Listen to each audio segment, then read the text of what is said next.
Hello दोस्तों, आज की इस वीडियो में हम समझेंगे कि मार्केट के चार्ट को कैसे समझते हैं। तो मैंने यहाँ पे बिटकॉइन का चार्ट लगा के रखा हुआ है।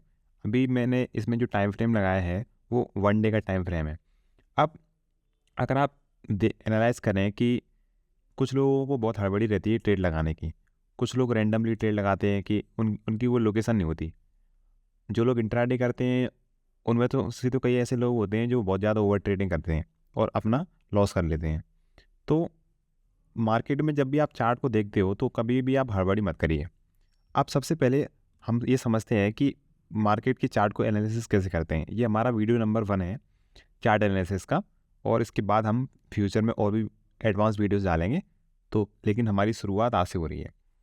तो मैंने यहाँ पे 1 मंथ का टाइम फ्रेम शिफ्ट कर दिया है। तो अगर आप देखें तो बिटकॉइन का जो चार्ट है तो क्या कहना चाह रहा है। सबसे पहले ये ऐसे गया, फिर ऐसे गया, फिर ये इसने नीचे स्विंग लगाई, फिर इसने ब्रेकआउट दिया इसका, ठीक है।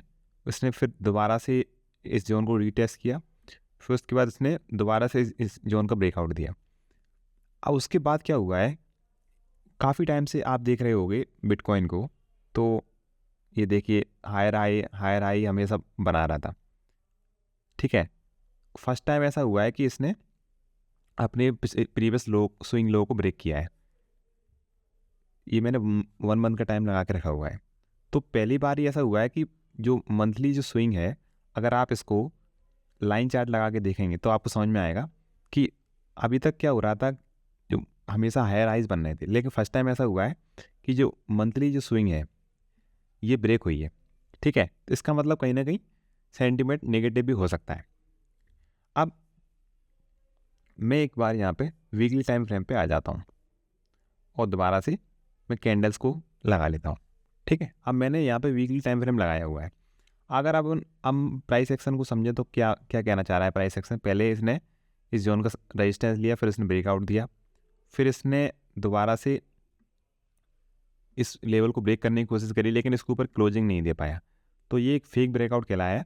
उसके बाद यहाँ से एक ज़बरदस्त फॉल आया और फिर इस सपोर्ट के आसपास इसने सपोर्ट लिया, थोड़ा सा बायर को फंसाया, उसके बाद फिर से एक ब्रेकडाउन दे दिया है, ठीक है। तो आप ये समझिए कि हम लोग चार्ट को समझते कैसे हैं और ट्रेड कैसे लगाते हैं। मैं यहाँ पे 1 डे का टाइम फ्रेम लगा रहा हूँ, ठीक है।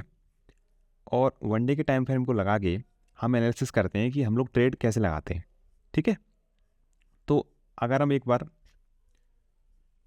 प्रीवियस चार्ट को एनालिसिस करें कि प्रीवियस हमारी जो हमने ट्रेड ली थी तो वो हमने किस हिसाब से ली थी, वो समझते हैं हम लोग, ठीक है। अब पहले आप ये सबसे अच्छा जो सेटअप होता है वो होता है फेक ब्रेकआउट और फेक ब्रेकडाउन। मतलब जो इंस्टीट्यूशनल ट्रेडर होते हैं वो क्या करते हैं, मार्केट को ऊपर ले आते हैं, एक जोन के ऊपर ब्रेकआउट कराते हैं, ठीक है। और रिटेलर को लगता है कि अब तो यहाँ से बिटकॉइन या कोई भी चार्ट ऊपर चला जाएगा, लेकिन वो वहाँ से ही रिवर्स होने लगता है। आप ऐसे समझिए, यहाँ पे ये एक जोन है। मैं एक बार यहाँ पे एक जोन ड्रॉ कर लेता हूँ, ठीक है। ये एक जोन है। अब बिट जो इंस्टीट्यूशन ट्रेडर है उन लोगों ने क्या किया, आप देखिए तो यहाँ से एक ज़बरदस्त रैली आई है और इस जोन के ऊपर इसने ब्रेक कर दिया। तो यहाँ पे क्या हुआ, रिटेलर्स को ये लगा होगा कि यार अब तो मार्केट में यहाँ से ऊपर चला ही जाएगा। तो असल में इंस्टीट्यूशन ट्रेडर अपनी पोजीशन को स्क्वायर ऑफ करना चाहते हैं, मतलब अपनी पोजीशन को रिटेलर को सौंपना चाहते हैं और दोबारा से इस लेवल पे पुट की पोजीशन बनाना चाहते हैं, मतलब सेलिंग की। तो रिटेलर यहाँ पे ट्रैप हो गया, ठीक है, इस ब्रेकआउट पे। उसके बाद क्या हुआ, एक रेड कैंडल बनी। अब यहाँ पे स्ट्रक्चर क्या रहेगा वो एक बार समझ लेते हैं। हम लोग अगर एंट्री लेते तो कैसे लेते। तो सबसे पहले तो ये बात समझिए कि जब भी एक सब ब्रेकआउट होता है उसके बाद एक स्ट्रॉन्ग रेड कैंडल बनती है, ठीक है। इसका मतलब वो ब्रेकआउट फेल हो सकता है, लेकिन हम लोग कन्फर्मेशन कैसे लेते हैं, कन्फर्मेशन ऐसे लेते हैं। उसके बाद क्या हुआ, ये ब्रेकआउट फेल हुआ, उसके बाद रीटेस्ट करने गया, रीटेस्ट करने गया और दोबारा से इस रेड कैंडल के ऊपर नहीं निकल पाया मार्केट। रीटेस्ट करने के बाद फिर दोबारा से इस जो रेड कैंडल है इसके लो के नीचे इसने प्राइस को नीचे ढकेल दिया। तो क्लियर हो चुका है कि ये ब्रेकआउट फेल हो गया है, ठीक है। तो आपकी पोजीशन कैसी बन सकती थी, अगर आप यहाँ पे पोजीशन बनाते तो मैं आपको पोजीशन बना के दिखाता हूँ। रेड कैंडल बनी, उसके बाद ये रीटेस्ट किया, उसके बाद दोबारा से जब इसके नीचे गया तो आप बिल्कुल सिंपल सी आपकी पोजीशन थी यहाँ पे, आप इसके ऊपर स्टॉप लॉस रखी और टारगेट आप 1:2 1:3 जितना भी आपको आपकी एक्यूरेसी उसके अकॉर्डिंग, जैसे मैं बड़े टाइम फ्रेम पे अगर ट्रेड करता हूँ तो 1:2 से 1:3 के बीच में रखता हूँ, ठीक है। तो 1:2.5 का हमारा यहाँ पे टारगेट हिट हो गया, है ना। कितना ईजी ट्रेड है। उससे पहले हम समझते हैं, उससे पहले इस जोन को लेके चलते हैं कि ये एक जोन था, ठीक है, ये एक रेजिस्टेंस था। मैं आपको यहाँ पे हॉरिजॉन्टल लाइन ड्रॉ करके दिखा देता हूँ, 1 मिनट।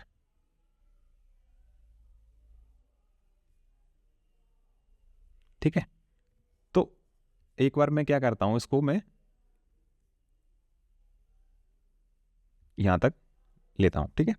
अब मार्केट क्या कर रहा है, मार्केट यहाँ से ऊपर जा रहा है, ठीक है, और मार्केट ने इसको ब्रेक कर दिया।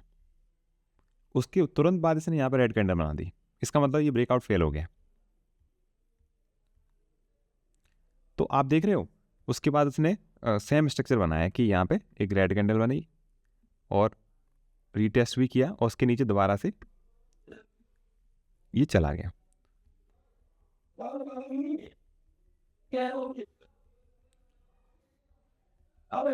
ठीक है, तो अगर आप यहाँ पे ट्रेड बनाते तो हम लोग यहाँ पे हमारी एंट्री होती और इसके ऊपर हमारा स्टॉप लॉस होता और टारगेट हमारा 1:2.5 या यहाँ 1:3 भी मिला हुआ है, लेकिन 1:2.5 के अराउंड हम लोग निकल जाते। तो आप देख रहे हो लिक्विडिटी को हम लोग कैसे लेते हैं। यहाँ पर रिटेलर क्या करते हैं, बाय करते हैं, लेकिन यहीं पे हम लोग क्या करते हैं, सेल करते हैं। तो बड़ा ही ईजी है मार्केट, लेकिन इतना ईजी भी नहीं है। अगर आप अपने लेवल्स का वेट नहीं करोगे तो इतना ईजी भी नहीं है। अब सेम स्ट्रक्चर यहाँ पे, ये मैंने आपको अभी पास्ट में दिखाया अभी करके, ठीक है। अब यही सेम चीज़ मार्केट में रिपीट होती रहती है। अब इस महीने आप देखिए, ठीक है, इस महीने अगर आप देखेंगे तो देखो ये एक जोन है, ठीक है। मैं आपको इसको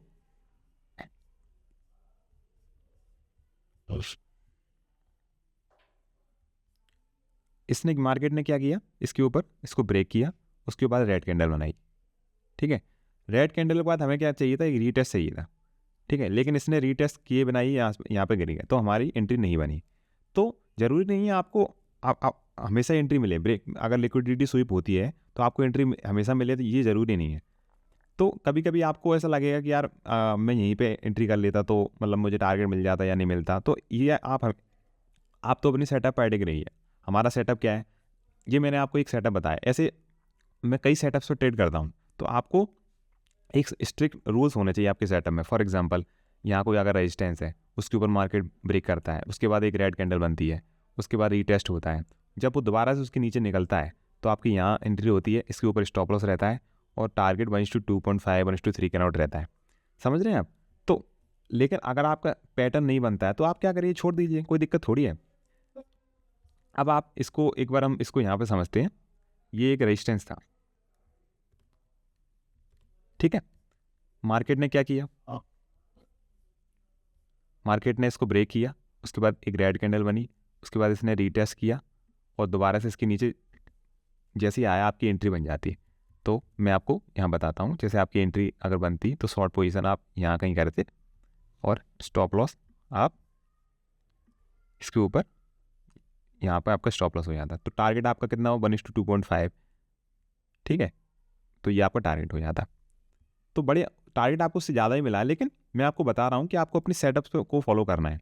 अब मैंने जो आपकी एक सेटअप बताया, इसकी एक्यूरेसी अच्छी है आपकी। अगर आप ट्रेड करोगे तो इसकी मोर देन 50% एक्यूरेसी है और आप हमेशा प्रॉफिटेबल ही रहोगे। लेकिन आपको वेट करना होगा। ऐसा नहीं है कि इससे पहले ही आपने शॉर्ट कर दिया या आप मतलब मैंने जो आपको रूल बताए हैं उनको आपको फॉलो करना पड़ेगा। अगर आप रूल फॉलो नहीं करोगे तो आपको दिक्कत होने वाली है, ठीक है। तो मैंने आपको एक प्रॉफिटेबल सेटअप बताया जिसको अगर आप ट्रेड करोगे तो आप प्रॉफिटेबल बन सकते हो।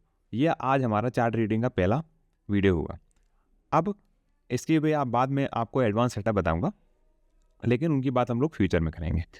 Thank you so much.